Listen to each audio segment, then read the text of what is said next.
4ാം വാർഷികാഘോഷ പരിപാടികൾക്കാണ് ഇന്ന് തുടക്കമിട്ടിട്ടുള്ളത്. 2021 അധികാരത്തിൽ വരുന്നതിന് മുൻപുള്ള 5 വർഷക്കാലം 2016 മുതൽ 2021 വരെയും LDF സർക്കാരാണ് ഇവിടെ അധികാരത്തിലുണ്ടായത്. ഇവിടെ അധ്യക്ഷൻ സൂചിപ്പിച്ചതുപോലെ 2016 കേരളത്തിൻ്റെ അവസ്ഥ നമുക്കെല്ലാവർക്കും ഇപ്പോഴും ഓർമ്മയിൽ പച്ചപിടിച്ച് നിൽക്കുന്ന ഒന്ന് തന്നെയാണ്. 9 വർഷമായെങ്കിലും ആ കാലം അത്ര വേഗം മനസ്സിൽ നിന്ന് മാഞ്ഞു പോകില്ല. 2016 കേരളീയർ പൊതുവിൽ വല്ലാത്തൊരു നിരാശയിലായിരുന്നു.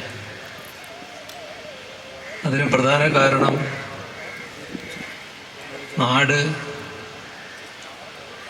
ഒരു മേഖലയിലും മുന്നോട്ട് പോകുന്നില്ല എന്നതാണ്. അത് വെച്ചുകൊണ്ട് എൻ്റെ നാടിങ്ങനെയായിപ്പോയി, ഇതിന് മാറ്റമൊന്നും ഉണ്ടാകില്ല എന്നൊരു ശാപവാക്കുകൾ ചൊരിയുന്ന ജനങ്ങളെയാണ് ആ കാലത്ത് കാണാൻ കഴിഞ്ഞിരുന്നത്. ആ നാടിൻ്റെ മുന്നിലാണ്, ജനങ്ങളുടെ മുന്നിലാണ് LDF എങ്ങനെയെല്ലാം നാടിനെ മാറ്റാൻ കഴിയും എന്ന ഒരു പദ്ധതി മുന്നോട്ട് വെച്ചത്. അതായിരുന്നു 2016 പ്രകടന പത്രിക. എല്ലാ മേഖലയെക്കുറിച്ചും അന്ന് കേരളം നേരിടുന്ന വിവിധ പ്രശ്നങ്ങളെക്കുറിച്ചും അതിൽ പരാമർശിച്ചിരുന്നു. പരിഹാരം നിർദ്ദേശിക്കുകയും ചെയ്തിരുന്നു. ആ പ്രകടന പത്രിക ജനങ്ങൾ പൂർണ്ണമായി അംഗീകരിച്ചു. അങ്ങനെയാണ് LDFനെ ഭരണത്തിലേറ്റുന്നത്. ഭരണത്തിലേറിയ LDF സർക്കാരിന് വലിയ വെല്ലുവിളികളാണ് നേരിടേണ്ടി വന്നത്. അത്തരമൊരു സാഹചര്യത്തിൽ കേരളത്തെ പുരോഗതിയിലേക്ക് നയിക്കുക എന്നത് ഏറ്റവും പ്രധാന വെല്ലുവിളിയായി മാറി. ആദ്യ മന്ത്രിസഭ തന്നെ 2016 ഒരു കാര്യത്തിൽ എങ്ങനെയാണ് സർക്കാർ പ്രവർത്തിക്കാൻ പോകുന്നത് എന്നതിൻ്റെ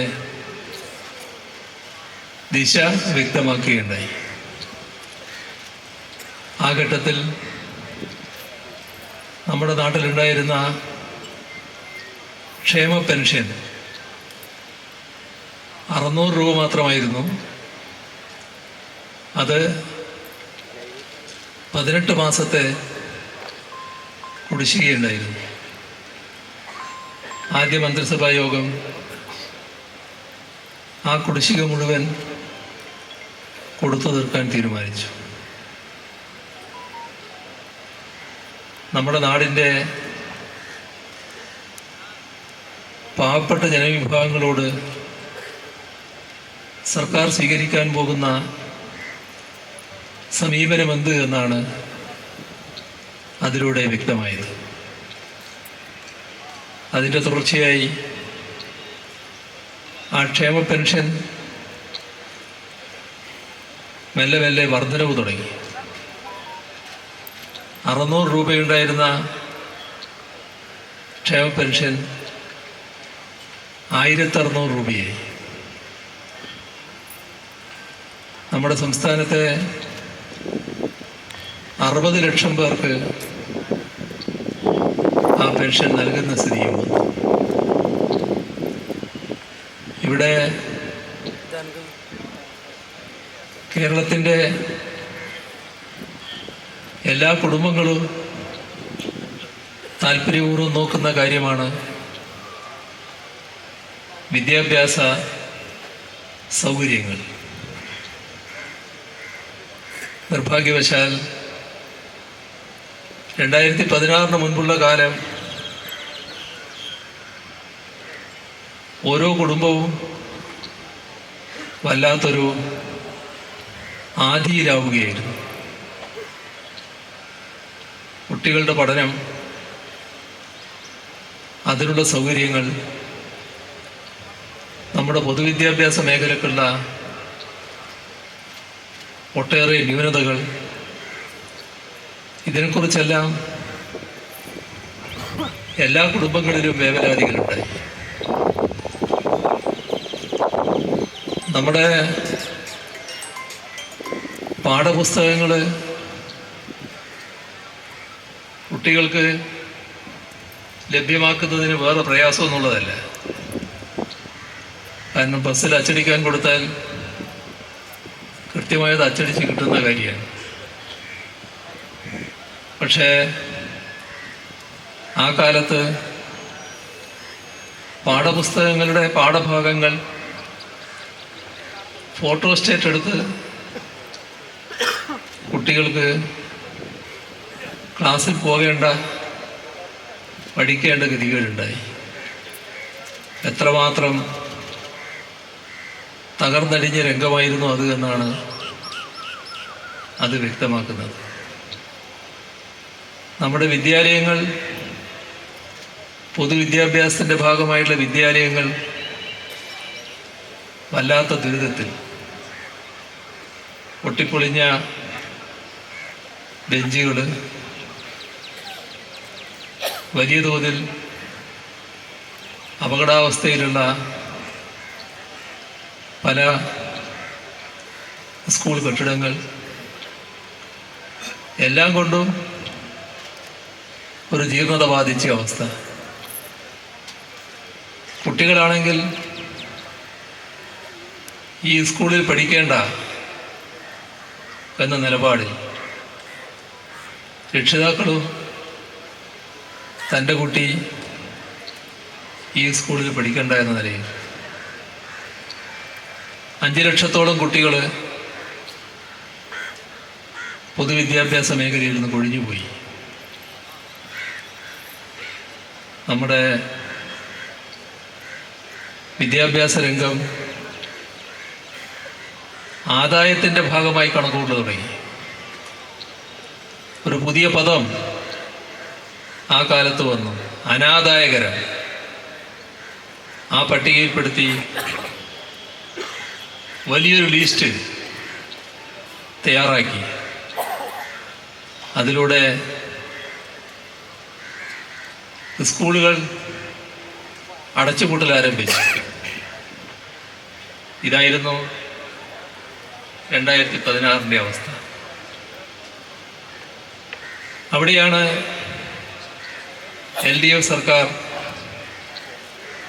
ഒരു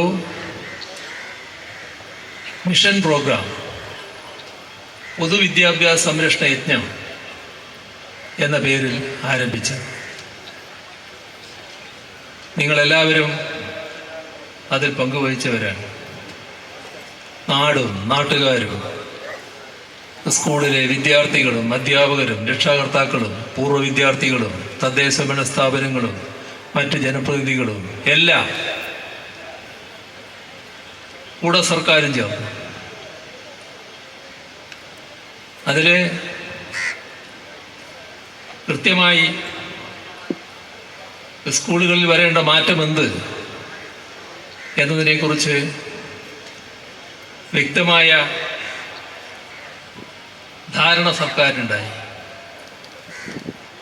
അതിൻ്റെ ഭാഗമായി ഇടപെടൽ വന്നപ്പോൾ നാടും ജനങ്ങളും പൂർണ്ണമായി അതിനോടൊപ്പം നിന്നു. കാരണം നമ്മുടെ കുട്ടികളുടെ പഠനത്തിൻ്റെ പ്രശ്നമാണ്, നാടിൻ്റെ ഭാവിയുടെ പ്രശ്നമാണ്. 5000 കോടി രൂപ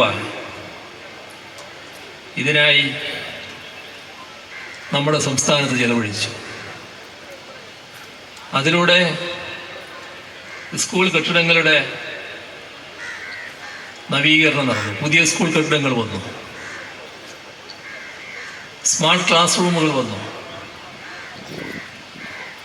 സ്കൂളുകൾ ഹൈടെക്കായി മാറി, നല്ല ലാബ് സൗകര്യം, നല്ല ലൈബ്രറി, കുട്ടികൾക്ക് ആവശ്യമായ മറ്റ് ആധുനിക കാലത്തിന് ചേർന്ന സൗകര്യങ്ങൾ, ആവശ്യമായ ശുചിമുറികൾ എല്ലാം നല്ല രീതിയിൽ ഒരുങ്ങി. 5 ലക്ഷം കൊഴിഞ്ഞുപോയ സ്ഥാനത്ത് 10 ലക്ഷത്തിൽ പരം കുട്ടികൾ പുതുതായി ചേരുന്ന അവസ്ഥയുണ്ടായി. ഇത് LDF സർക്കാർ 2016 അധികാരത്തിൽ വന്നുകൊണ്ട് മാത്രം നടന്ന കാര്യമാണെന്ന് എല്ലാവർക്കും അറിയാം. മറിച്ചൊന്ന് ചിന്തിക്കാം. 2016 LDF അല്ല അധികാരത്തിൽ വന്നത്, പഴയ സർക്കാരിൻ്റെ തുടർച്ചയായിരുന്നുവെങ്കിൽ ഒരു കാര്യത്തിൽ സംശയം വേണ്ട, നമ്മുടെ നാടിൻ്റെ പൊതുവിദ്യാഭ്യാസ രംഗം ആകെ നശിച്ചു പോയിട്ടുണ്ടാവും.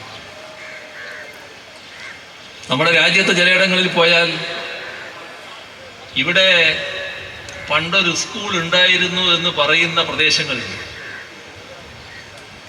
ഇപ്പോൾ ആ സ്കൂളില്ല. ആ അവസ്ഥയിലേക്ക് നമ്മുടെ നാട് എത്തുമായിരുന്നു.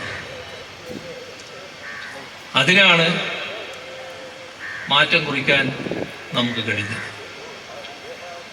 കേരളത്തിൻ്റെ വിദ്യാഭ്യാസ രംഗം നേരത്തെ തന്നെ പ്രൗഢിയുള്ള ഒന്നായിരുന്നു. അതിനെയാണ്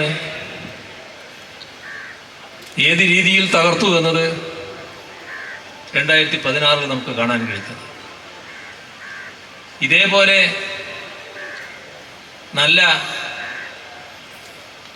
അംഗീകാരം നേടിയ ഒന്നായിരുന്നു നമ്മുടെ ആരോഗ്യരംഗം. പക്ഷേ 2016 ആയപ്പോൾ ആരോഗ്യരംഗത്ത് വലിയ തോതിലുള്ള ഇല്ലാ കഥകളാണ് കേൾക്കാൻ നമുക്ക് കഴിഞ്ഞത്. ഡോക്ടറില്ല, നേഴ്സില്ല, സ്റ്റാഫില്ല, ആവശ്യത്തിനുള്ള മരുന്നില്ല, എല്ലാം അവിടെ ചെല്ലുന്ന രോഗികൾ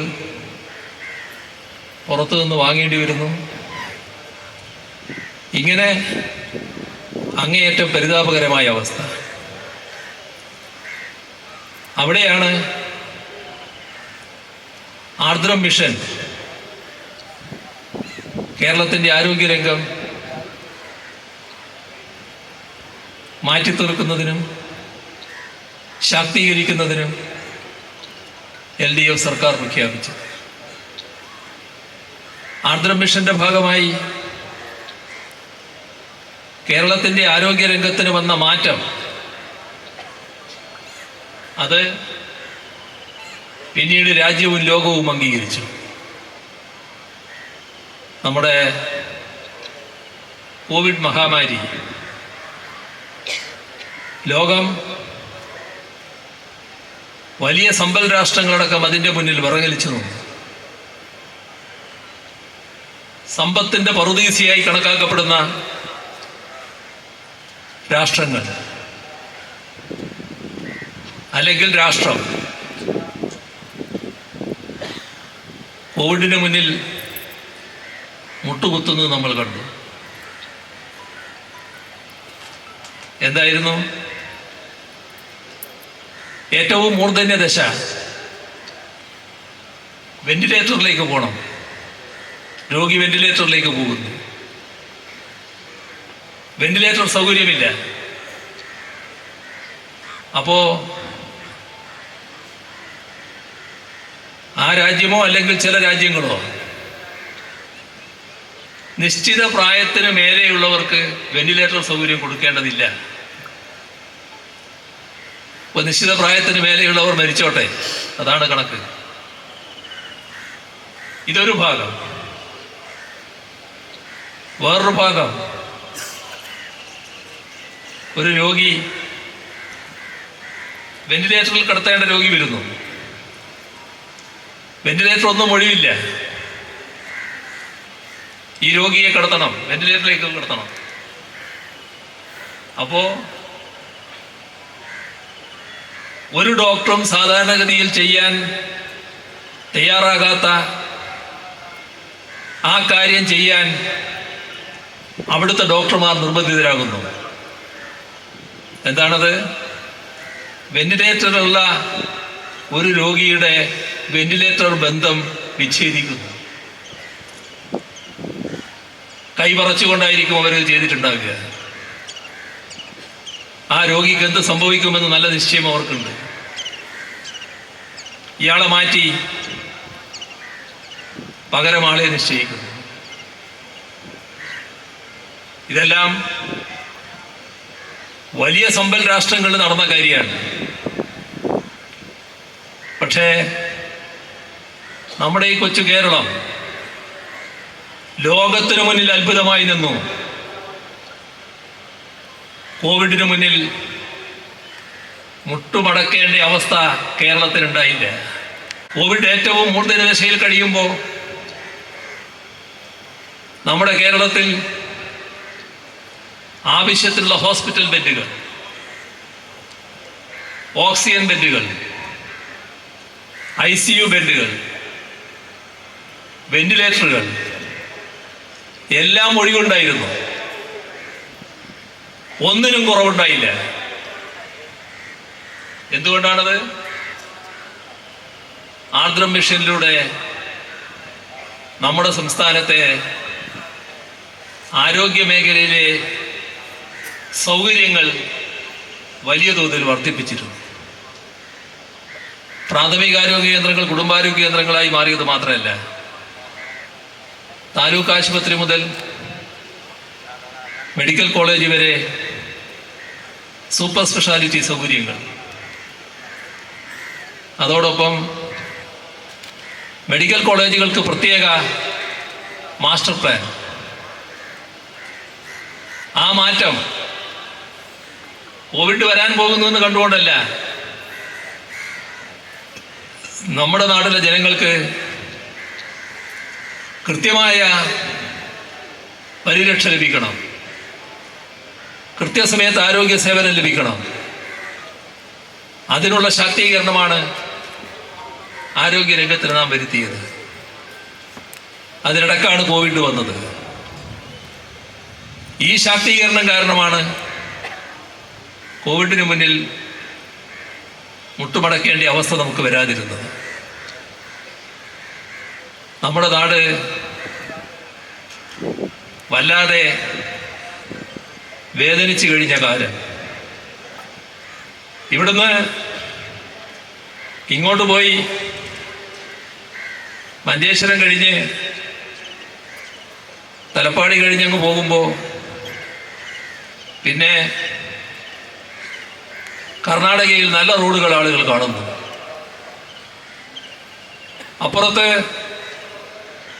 തമിഴ്നാട്ടിലേക്ക് പോകുമ്പോൾ അവിടെ നല്ല റോഡുകൾ കാണുന്നു. നമ്മുടെ മലയാളി രാജ്യത്തെല്ലായിടവുമുണ്ട്, ലോകത്തെല്ലായിടവുമുണ്ട്. അവിടങ്ങളിലെല്ലാം അവർ മനോഹരമായ റോഡുകളിലൂടെ സഞ്ചരിക്കുന്നു. നമ്മുടെ നാടിൻ്റെ അവസ്ഥ വല്ലാത്ത ഗതികേട്. നല്ല റോഡില്ല. നാഷണൽ ഹൈവേ പഞ്ചായത്ത് റോഡിനേക്കാളും മോശം, വില്ലേജ് റോഡുകളേക്കാളും മോശം. നാഷണൽ ഹൈവേ മെച്ചപ്പെടുത്തുന്നതിനുള്ള ഒരിടപെടലും ഉണ്ടായില്ല. ജനങ്ങൾ ഇതിനൊന്നും ഒരു മാറ്റവും വരില്ല എന്ന് ശപിക്കുന്ന കാലം. ഇവിടെ നാം ഓർക്കേണ്ട കാര്യം, നാഷണൽ ഹൈവേയുടെ വീതി എത്ര വേണം എന്നതിനെക്കുറിച്ച് ചില തർക്കങ്ങൾ കേരളത്തിലുണ്ടായിരുന്നു. ആ തർക്കത്തിന് UDF ഗവൺമെന്റ് കാലത്ത് ഒരു സർവകക്ഷി യോഗം ചേർന്ന് പരിഹാരം കണ്ടു. ആ സർവകക്ഷി യോഗത്തിൽ 45 മീറ്റർ വീതിയിൽ സ്ഥലമെടുക്കാമെന്ന് തീരുമാനിച്ചു. കാണേണ്ടത് 45 മീറ്റർ വീതിയിൽ സ്ഥലമെടുക്കണമെങ്കിൽ അതിന് സംസ്ഥാന സർക്കാർ സ്ഥലം എടുത്തു കൊടുക്കണം.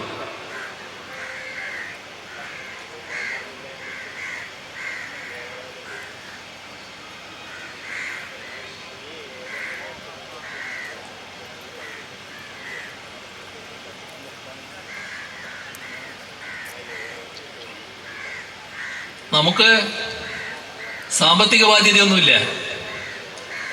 നാഷണൽ ഹൈവേ അതോറിറ്റിയാണ് സ്ഥലത്തിൻ്റെ വിലയടക്കം കൊടുക്കുക. റോഡ് നിർമ്മാണം നാഷണൽ ഹൈവേ അതോറിറ്റിയാണ്. പക്ഷേ സ്ഥലം ഏറ്റെടുത്ത് കൊടുക്കേണ്ടത് സർക്കാരാണ്, സംസ്ഥാന സർക്കാരാണ്. അത്യന്തം നിർഭാഗ്യകരമായ അവസ്ഥയാണ് ഈ കാര്യത്തിനുണ്ടായത്. ഒരു നടപടിയും എടുത്തില്ല. സ്ഥലമേറ്റെടുക്കാൻ പുറപ്പെട്ടപ്പോൾ ചിലര് അതിന് തടസ്സം പറഞ്ഞു. ആ തടസ്സം അംഗീകരിക്കാനല്ല സർക്കാർ തയ്യാറാകേണ്ടത്. റോഡ് വന്നാലുള്ള നാടിൻ്റെ മാറ്റം, ജനങ്ങൾക്കുള്ള സൗകര്യം, അത് നാടിനുണ്ടാക്കുന്ന പുരോഗതി, നമ്മുടെ നാടിൻ്റെ ഭാവിക്ക് ആ പദ്ധതി എത്ര കണ്ട് ആവശ്യമാണ്, ഇതെല്ലാമാണ് ഒരു സർക്കാർ ചിന്തിക്കേണ്ടത്. പക്ഷേ സർക്കാരിനെ പിന്താങ്ങുന്നവരും ഒപ്പമുള്ളവരുമായ ചിലര് തടസ്സം നിന്നപ്പോൾ അവിടെ ഇട്ടു. ഒരിഞ്ച് മുന്നോട്ട് പോയില്ല. എന്ത് സംഭവിച്ചു?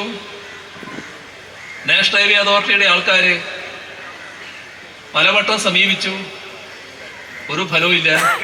അവർ തിരിച്ചുപോയി. 2016 ശേഷം LDF അധികാരത്തിൽ വന്നപ്പോൾ അവരെ തിരിച്ചു കൊണ്ടുവരാൻ ശ്രമിച്ചു. പക്ഷേ നമുക്ക് പിഴ കൊടുക്കേണ്ടി വന്നു. നാഷണൽ ഹൈവേ അതോറിറ്റി പറഞ്ഞു, നിങ്ങളുടെ നാട്ടിൽ കടുത്ത വിലയാണ്, ഒരു ഭാഗം നിങ്ങൾ വഹിക്കണം. തർക്കമായി. ഇന്ത്യയിൽ എവിടെയുമില്ല, നേരത്തെയുമില്ല, അപ്പോഴുമില്ല, ഇപ്പോഴുമില്ല, ഒരു സംസ്ഥാനവും നാഷണൽ ഹൈവേ അതോറിറ്റിക്ക് വേണ്ടിയുള്ള സ്ഥലമെടുക്കുന്നതിന് പണം കൊടുക്കേണ്ടി വരുന്നില്ല. പക്ഷേ നാഷണൽ ഹൈവേ അതോറിറ്റി പറഞ്ഞു, ഞങ്ങൾക്ക് ഈ പണം കൊടുത്തുകൊണ്ട് സ്ഥലമെടുക്കാൻ കഴിയില്ല, നമ്മുടെ മുന്നിൽ വഴിയില്ല. അവസാനം ചർച്ചയായി, ഒത്തുതീർപ്പായി. 25% സംസ്ഥാനം കൊടുക്കണം. 5600 കോടി രൂപ സംസ്ഥാനത്തിന് കൊടുക്കേണ്ടി വന്നു. ഒരു സംസ്ഥാനവും ഇത്തരമൊരു പിഴ കൊടുക്കേണ്ടി വന്നിട്ടില്ല.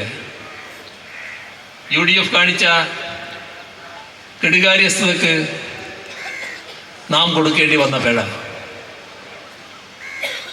ഇപ്പോ നാഷണൽ ഹൈവേ എവിടെ കിടക്കുന്നുവെന്ന് പ്രത്യേകിച്ച് പറയേണ്ടതായിട്ടില്ല. നമ്മുടെ നാടിൻ്റെ ഗതാഗത സൗകര്യം വലിയ തോതിൽ വർദ്ധിക്കുന്നു. ഏതാനും മാസങ്ങൾ കൊണ്ട് ഈ ഭാഗം ഏറെക്കുറെ പൂർത്തിയാകാൻ പോകുന്നു.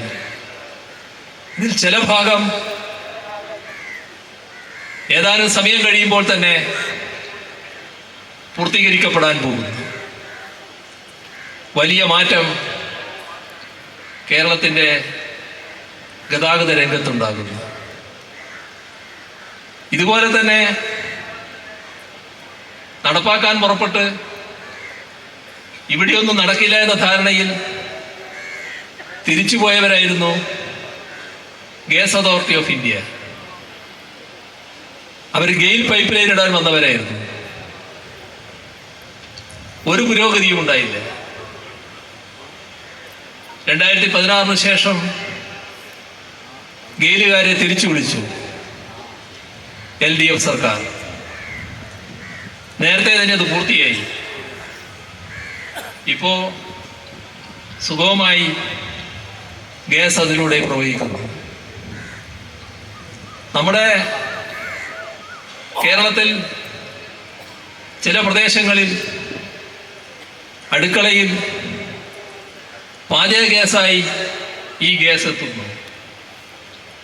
സിറ്റി ഗ്യാസ് പദ്ധതി നല്ല രീതിയിൽ പുരോഗമിക്കുന്നു. നമ്മുടെ നാടിൻ്റെ ദുർഗതിയാണ് നാം ഓർക്കേണ്ടത്. ഇതൊക്കെ നാടിന് ആവശ്യമുള്ള കാര്യങ്ങളാണ്, അതിനെയാണ് തടസ്സപ്പെടുത്തിയത്.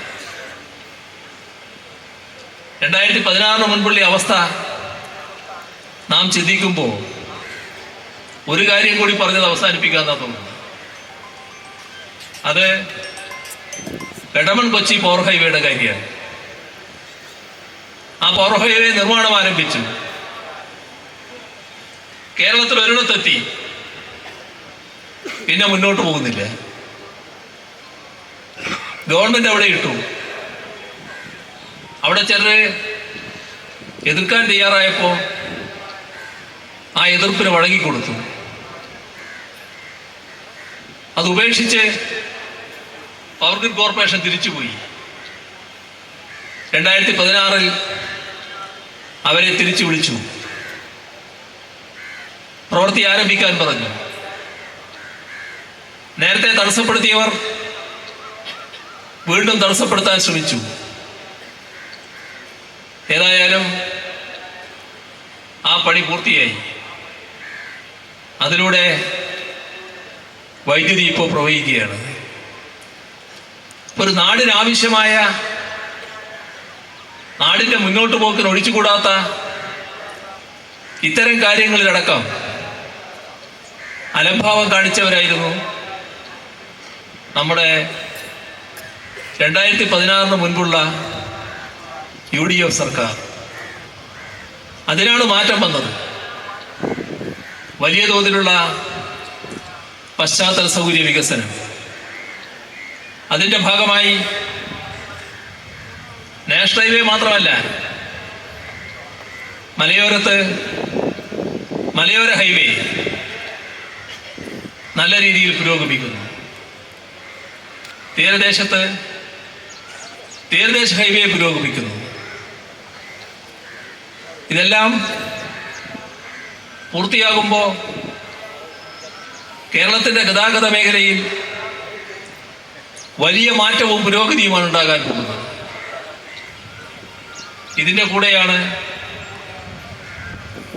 കോവളം മുതൽ ഇവിടെ ബേക്കൽ വരെ എത്തുന്ന ജലപാതയുടെ നിർമ്മാണം.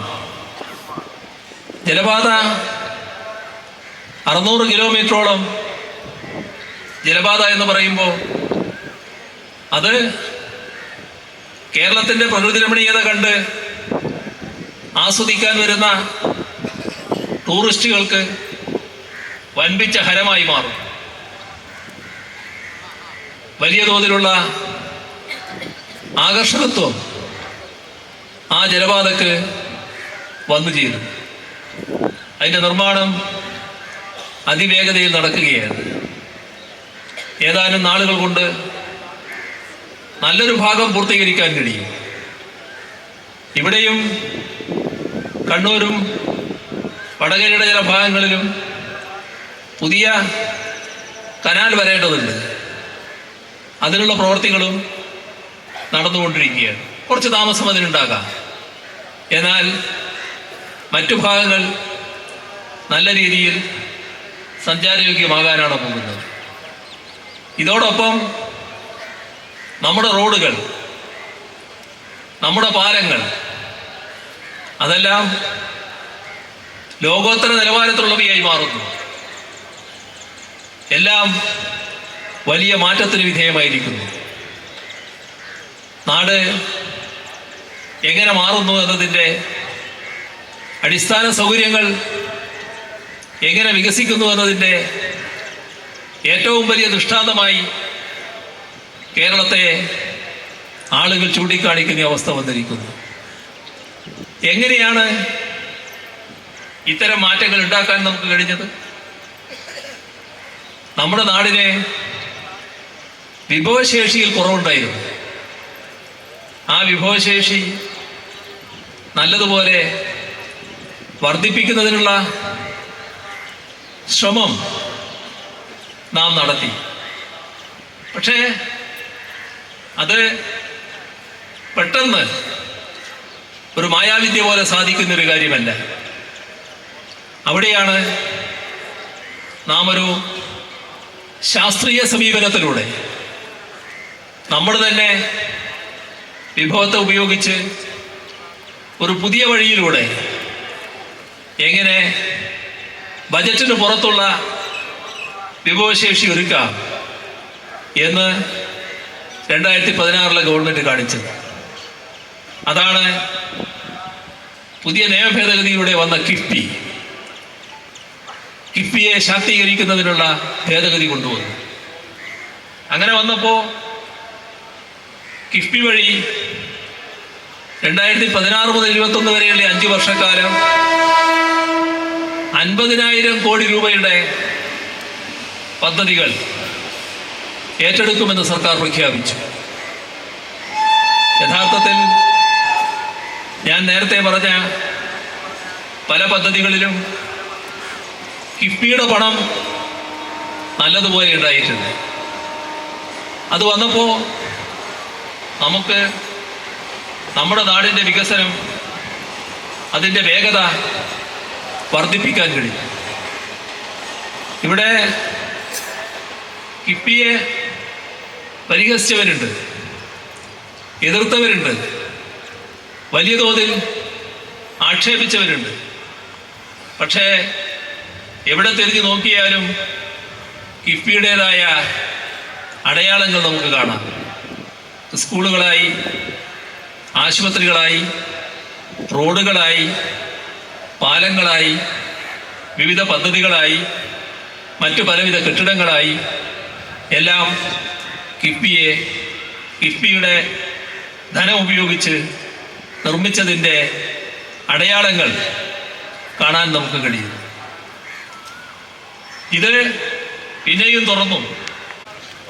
ഈ വേദിയിൽ നമ്മളോട് സംസാരിക്കുന്നതിന് വേണ്ടി LDF സർക്കാരിന്റെ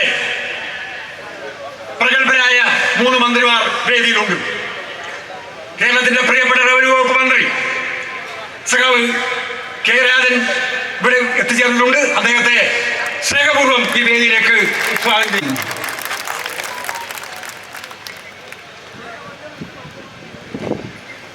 നമ്മുടെ നാട്ടുകാരൻ കൂടിയായ പ്രിയപ്പെട്ട രജിസ്ട്രേഷൻ പുരാവസ്തു വകുപ്പ് മന്ത്രി ശ്രീ രാമചന്ദ്രൻ കടന്നപ്പള്ളിയെ ആദരവോടെ സ്വാഗതം ചെയ്യുകയാണ്.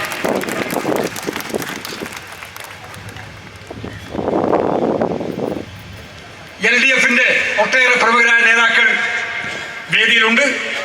കേരള കോൺഗ്രസ് എമ്മിന്റെ സംസ്ഥാന സെക്രട്ടറി കുര്യാക്കോസ് പ്ലാപ്പറമ്പിൽ, JDSന്റെ സംസ്ഥാന സെക്രട്ടറി വേദിയിലിരിക്കുന്ന ജനപക്ഷ പ്രസ്ഥാനമായ LDFന്റെ പ്രസക്തി അത് ജനങ്ങളിലും പ്രത്യേകിച്ച് പുതിയ തലമുറയിലും എത്തിക്കാനുള്ള വലിയ ബാധ്യതയാണ് ഇടതുപക്ഷ പ്രസ്ഥാനത്തിന്